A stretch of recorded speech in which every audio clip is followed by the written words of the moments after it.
Oh, kaya yung produkto natin, nako, 1.5 years na sa market, ang dami nang natulungan.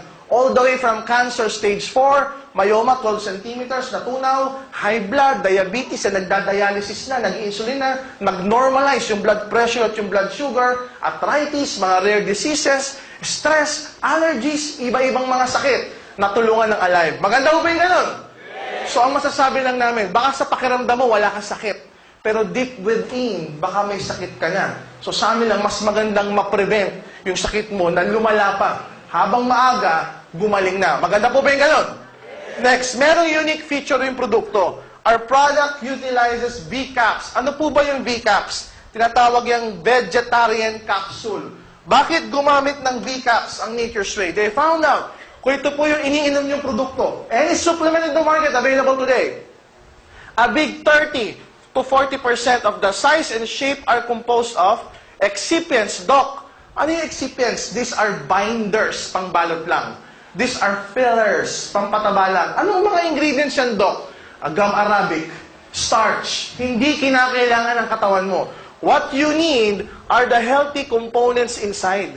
Hindi yung 30 to 40% na excipients. Isipin mo, masyadong mataba. Masyadong bulky. Na puro excipients lang pala. Kayo na sumagot, kapag yung produkto masyadong mataba, masyadong makapal, yung pambalot, madaling matunaw o hindi? Baka hindi pa natutunaw. May ginawang experiment sa United States, brand A, brand B, brand C versus Alive. Pinainom sa 4 na tao. Sinundutan ng endoscopy. Ano yung endoscopy? Maliit na tubo, papasok sa ilong, papunta sa sikmura. Nakadikit sa digital camera para makita kung ano nangyayari sa loob. Ano nangyari? Pagdating ng mga produkto sa sikmura, naku, dumaloy ang maraming asido. Dami. Yung Alive, tunaw na. Brand A, brand B, brand C, naku, buo pa rin. Why? Ang dami excipients eh. Pumunta sa duodenum. Pumunta sa small intestine. Naku, yung brand A, brand B, brand C, buo pa rin. Nilabas, buo pa rin. Can you imagine, nilabas na buo pa rin? Ang nakikinabang, yung inodoro, hindi yung katawan niya. Whereas Alive, in exactly 15 minutes inside your body, it's completely absorbed, digested, and disintegrated. Maganda ho ba yung ganon? Kasi yung ginamit na pambalot, gulay mismo. Madaling matunaw. At kung madaling matunaw, madali kang gagaling. Hindi nga lang nagawa natin kanina, walang mga mineral water. Meron kaming isang sikat na brand na supplement. Ang pang-brand name niya, letter P nagsisimula. Hindi ko na sasabihin kung ano yung brand name, pero Pharmaton yun. Okay? Ginagawa namin, nilagay namin sa tubig lang na ganyan. Tapos Alive, mayat-maya, sinishake namin. After 3 hours, yung brand P, buong-buo pa rin. Yung sa atin, after a few minutes, tunaw na. Ano lang po pinapatunayan nun? Maybe yung brand P is one of the supplement na 30 to 40% ang excipients. Sayang, baka hindi natutunaw. Baka nilalabas mo, buong-buo pa rin. Hindi napapakinabangan ng katawan. Whereas yung product natin, madaling matunaw. Maganda ho ba yun? Yes. Let me discuss about nanotechnology. O, mamaya, uunahan ko na kayo. I'm 34 years old. Tatawag ako ng isang volunteer na lalaki na 20 plus, tsaka isang lalaki na 40 plus. Okay? Mag-volunteer na yung malakas ang loob. Bakit? Mamaya may mararamdaman kang kakaiba. Patutunayan namin sa inyo, listen to this, patutunayan namin sa inyo na in 20 to 30 seconds, listen to this, in 20 to 30 seconds, may kakaibang pwedeng mangyari sa iyo because of Alive. Why? Because our product utilized nanotechnology. Doc, ano yung nano? Parang unano Totoo yun. Yung unano, ang itsura, malaki o maliit? Pag sinabing nano, ibig sabihin minute. Masyadong maliit. Ano ba yung nanotechnology? Explain ko muna. Isang volunteer na 20 plus, isang volunteer na 40 plus, inuunahan ko na ako kayo. Anong ibig sabihin ng nanotechnology, Doc? Ganito yan. Ang katawan natin, binubuo ng maraming system. Anong system? Nervous system, utak, spinal cord, respiratory system, lungs, bronchioles, di ba? Digestive system, yung sikmura, yung intestine, hanggang sa dulo. Ano pa? Pulmonary, yung lungs. Ano pa? Yung urogenital system, kidney, palabas, sa ihe. Systems ang tawag dyan. Yung systems, binubuo yan ng mga organs. Ang organs, binubuo ng mga tissues. Palit ng palit. Yung tissues, binubuo ng mga cells. Kaya pag sinabing, what's the basic unit of your body? It's what you call the cells. Yan. Cells, yan po yung basic unit ng katawan natin. Ano yung tsura ng cells? Ganyan. Merong powerhouse, yung tinatawag ng mitochondria. Yan yung pinakamaliit na bahagi ng katawan mo. Okay?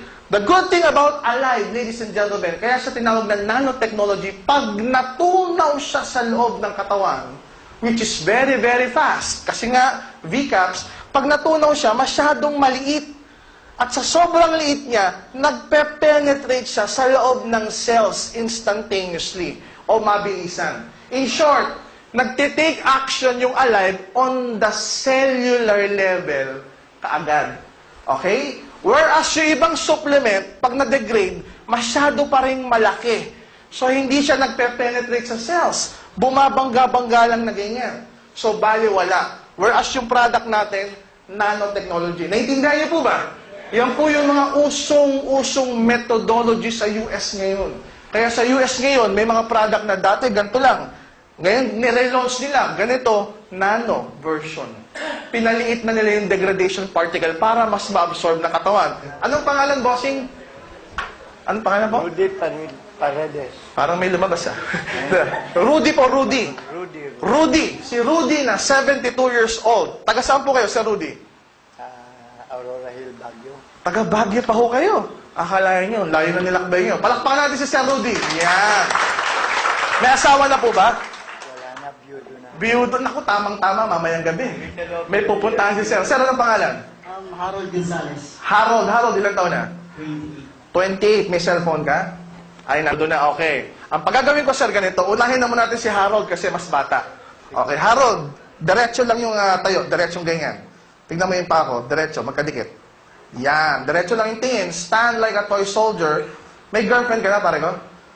Asawa? Wala pa. Hindi kaya, hindi, biro lang. Okay. Ang gagawin ko, mag-holding hands tayo ganyan. Tapos, hahatakin kita, pababang ganun. Okay? Ang gagawin mo, Harold, titigasan mo lang yung posisyon. Okay? Hindi mo kayo tataas, tigasan mo lang. Ngayon, ladies and gentlemen, hindi ko siya hatakin patagilid. Kasi pag ginagawa ko siya patagilid, talagang matutumba siya. Ibig sabihin, nang dadaya ako nun. Diretso lang, Harold, diretso lang. Tigasan mo lang, ha? O, hawak tayo ng kamay. Bossing, pakihawak yung mic. O, diretso lang. Tigas. 1, 2, 3. Madaling natutumba. Ang question ko, Harold, kumain ka na ba? Kanina umaga. Hindi, usually ganun. Kahit kumain o hindi, usually, pag ginanon mo, na-unbalance easily. By the way, Harold, yun ba yung mas malakas mo? O, dito ka ba? Kung magsulat ka ba ito, ginagamit mo? Ayan. O, ibig sabihin ito yung mas malakas. Okay? Ano mas malakas? O, yung kabila naman, yung kabila. Baka sabihin, hindi patas eh. Holding hands tayo. Okay? O, tigasan mo lang. 1, 2, 3.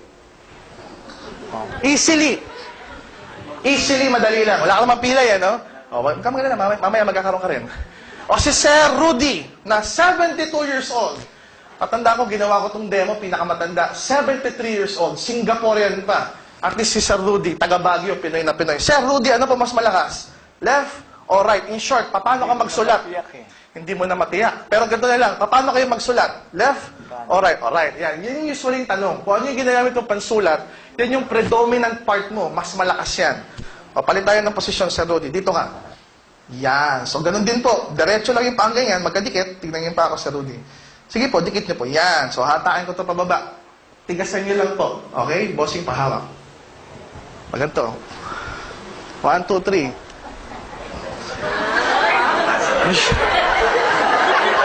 Parang may tumataas. May nakita kayo?